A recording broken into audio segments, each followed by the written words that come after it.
ठीक है। तो हम पढ़ रहे हैं बेटा अविकारी शब्द, जिसे बोलते हैं अव्यय भी बोलते हैं, अव्यय भी बोलते हैं। और अविकारी शब्द वे होते हैं जिनको जो लिंग, वचन, काल किसी के भी चेंज होने पर वे शब्द बदलते नहीं है, और जिनमें कोई विकार या परिवर्तन नहीं होता, अविकार। इसके चार भेद हैं: क्रिया विशेषण, संबंध बोधक, समुचय बोधक, विस्मयादि बोधक। क्रिया विशेषण, संबंध बोधक, समुचय बोधक और विस्मयादि बोधक। इसके मैंने तीन भेद आपको पढ़ा दिए हैं। क्रिया विशेषण इज इक्वल टू एडवर्ब, संबंध बोधक इज इक्वल टू प्रीपोजिशन और समुचय बोधक इज इक्वल टू कंजक्शन। अब हम इसका चौथा भेद पढ़ेंगे, विस्मयादि बोधक। विस्मयादि बोधक सब जानते हैं कि जो शब्द, ये ऐसे अव्यय होते हैं जो शब्द वक्ता यानी बोलने वाले के, जैसे मैं बोल रही हूं, मैं वक्ता हूं, बोलने वाला वक्ता है।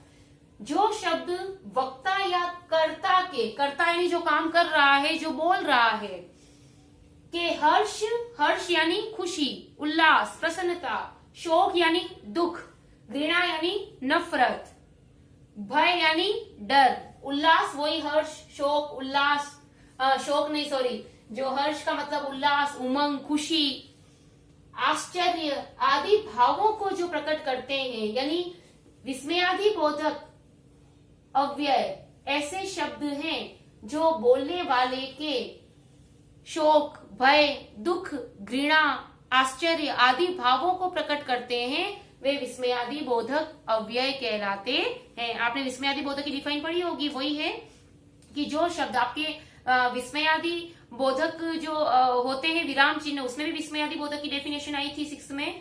तो जो शब्द वक्ता या कर्ता के हर्ष, शोक, घृणा, भय, उल्लास आदि भावों को व्यक्त करते हैं, आश्चर्य, वे विस्मयादि बोधक अव्यय कहलाते हैं। और इसमें विस्मयादि बोधक अव्यय जब यूज होता है तो उसके बाद ये वाला साइन लगाया जाता है, ये कहलाता है विस्मयादि बोधक अव्यय का साइन। हम सभी इसको जानते हैं, ठीक है। अब विस्मयादि बोधक के बाद ये साइन आएगा उन शब्दों के पीछे। विस्मयादि बोधक अव्यय कई प्रकार के होते हैं, जैसे हर्ष बोधक, आश्चर्य। सिर्फ विस्मयादि बोधक में आश्चर्य ही प्रकट नहीं होता, आश्चर्य भी होता है, डर भी लगता है, घृणा भी होती है, नफरत और स्वीकृति भी होती है, ठीक है।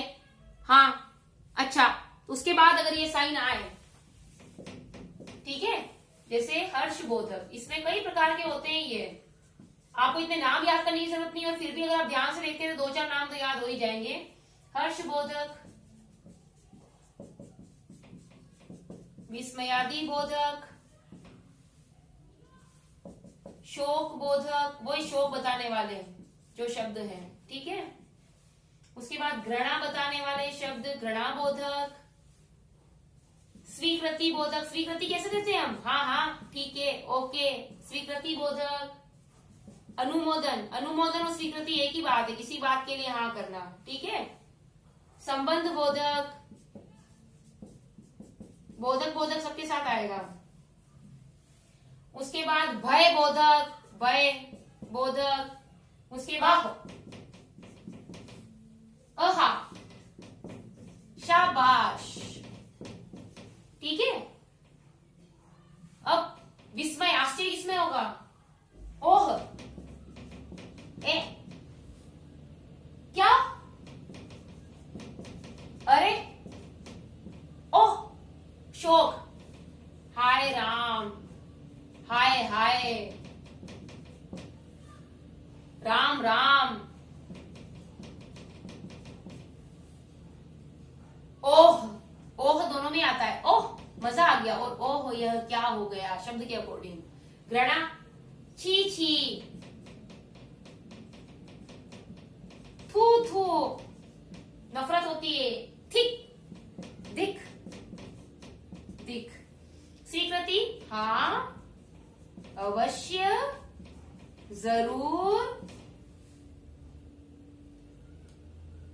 संबंध, अनुमोदन, ठीक, अच्छा, ये दोनों एक ही लगभग। संबंध बोधक, संबंध बताने वाले, इसमें भी ओ, ए जी, ए जी, अपन नहीं बोलते ए जी। ओ, ए जी। और भय में कैसे होगा? भय, भय कैसे करेंगे आप? क्या बोलेंगे? बाप रे इतना बड़ा सांप, बाप रे बाप रे बाप, अरे इतना बड़ा सांप। तो ये भय जहां लग रहा है आपको वो। ये सारे शब्द हैं, ये अविकारी हैं जो चेंज नहीं होते और पार्ट में आएंगे विस्मयादि बोधक के। अब वाह, मैंने क्या बताया? ये साइन आएगा ऐसे शब्दों के बाद। वाह, मजा आ गया, आहा कितना अच्छा दृश्य है, शाबाश तुमने कर दिखाया। तो ये जो शब्द आएंगे ये पहचान लेना, ये विस्मयादि बोधक है। आगे वाक्य अलग होता है, ठीक है। अब विस्मयादि बोधक, ओह यह क्या, अरे, जैसे अरे तुम फिर आ गए, अरे तुमने कर दिखाया। तो जहां आश्चर्य हो रहा है, विस्मय हो रहा है, इनके बाद ये आएगा, ठीक है। और आगे वाक्य बना दो। शोक बोधक, हाय राय, हाय राम, यह क्या हो गया, राम राम, ओह यह क्या हो गया, यह क्या हो। दो सेंटेंस में आपको अलग से बना के बता दूंगी, ठीक है। उसके बाद घृणा, छी छी कितनी गंदगी, थू थू कितना गंदा है, थिक दूर रखो इसे। स्वीकृति बोधक, हाँ अवश्य आऊंगा, अवश्य आना, जरूर। ये देखो ये विस्मयादि बोधक चिन्ह आ गया। अनुमोदन यानी स्वीकृति देना, वही बात है, दोनों की एक ही बात है। ठीक है आ जाओ, अच्छा तुमने कर दिया, अनुमोदन। संबंध बोधक, ए जी यहाँ आओ, ओ क्या कर रहे हो, भय, बाप रे इतना बड़ा सांप, अरे इतना बड़ा सांप। अब अरे का वाक्य किस प्रकार से बन रहा है? अरे अगर आपको हर्ष हो रहा है तो वो हर्षबोधक में जाएगा, डर लग रहा है, डर वाला वाक्य है तो डर वाले में जाएगा। अब इसी के आगे मैं आपको और बता देती हूँ कौन कौन, लेकिन ये बहुत काम की चीज है आपके, है ना, ताकि आप जिंदगी में कभी ना भूलें कि ये भी विस्मयादि बोधक अव्यय आते हैं। मैडम ने तो हमको बताया ही नहीं था, ठीक है। अब इस आशीर्वाद में क्या होगा? दीर्घायु हो, सुखी हो, जीते रहो, सौभाग्यवती भव,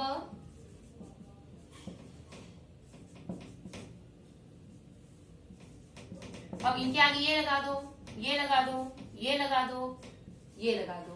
दीर्घायु हो, अपन किसी को आशीर्वाद देते ना, इसका शब्द ओनली यही बनेगा बस, पूरा वाक्य। सुखी रहो या सुखी हो, ये अपने आप में एक वाक्य है। सौभाग्यवती भव, इसके सामने ये लगा दो, तो ये भी एक विस्मयादि बोधक अव्यय है। इसके आगे सेंटेंस की जरूरत नहीं होती है कई बार। जीते रहो, ऐसे ही काम करो, तो जीते रहो जरूर अपना ये विस्मयादि बोधक में आ जाएगा। उसके आगे सेंटेंस का यूज कर सकते हैं, कई बार सेंटेंस ना भी हो तो भी अपने आप में ये सेंटेंस बन जाएगा, लेकिन ये विस्मयादि बोधक अव्यय है। इसके बाद मैंने क्या बताया? आशीर्वाद बोधक के बाद चुप, बैठ जा, ये चुप क्या है? विस्मयादि बोधक है, ठीक है। ये चुप क्रोध बोधक में, अबे चलता बन, ये भी आपका विस्मयादि बोधक है। जा जा नहीं होता है, जा जा, ये भी विस्मयादि बोधक अव्यय है, ठीक है। उसके बाद आपको अगला बताती हूं मैं, सावधानी बोधक। सावधानी, आपकी कई बार आप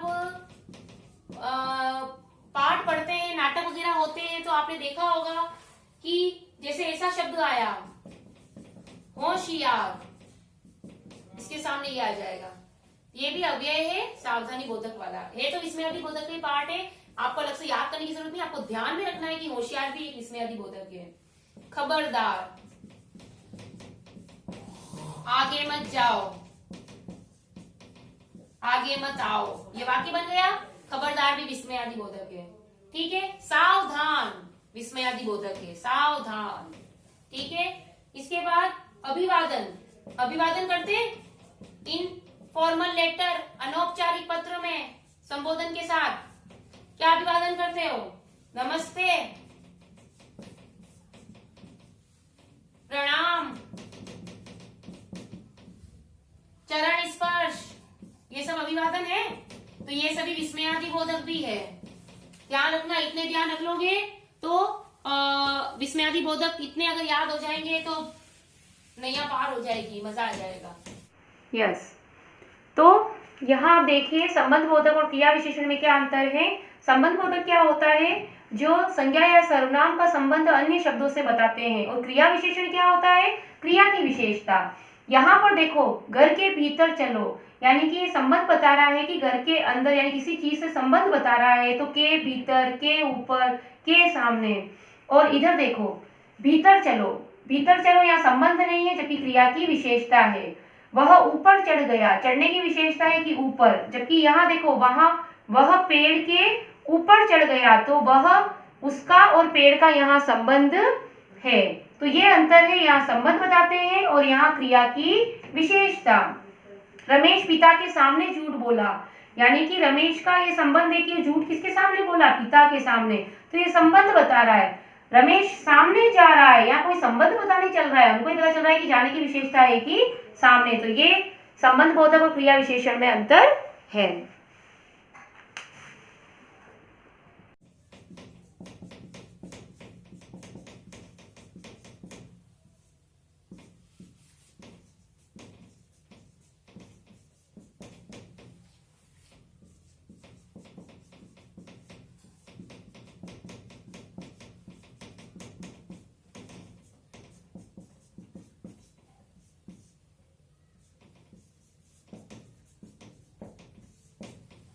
प्लस बेटा अभ्यास प्रश्न या तो आप शीट निकलवा लेना मार्केट से, या कॉपी में करो, आपकी इच्छा। ज्यादा है तो आप शीट निकलवा लो और उस शीट पे करो। जो मैं आपको पीडीएफ भेजूंगी आज आ जाएगा, अभिकारी शब्द का सीधा शीट आएगी, उस पर आप खुद करना फिर।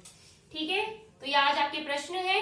और मैंने आपको विस्मयादि बोधक का शब्द जैसे नहीं बनाया आपके सामने, तो देख लो। अरे वैसे बहुत सारे बनाए भी थे, आ गए, ये विस्मयादि बोधक। शाबाश, तुमने कर दिखाया, ये विस्मयादि बोधक। समझे? इसके बाद ये साइन लगता है विस्मयादि बोधक का चिन्ह। ऐसे ही बनेंगे विस्मयादि बोधक शब्द जो हर्ष, शोक, घृणा आदि भावों को व्यक्त करेंगे।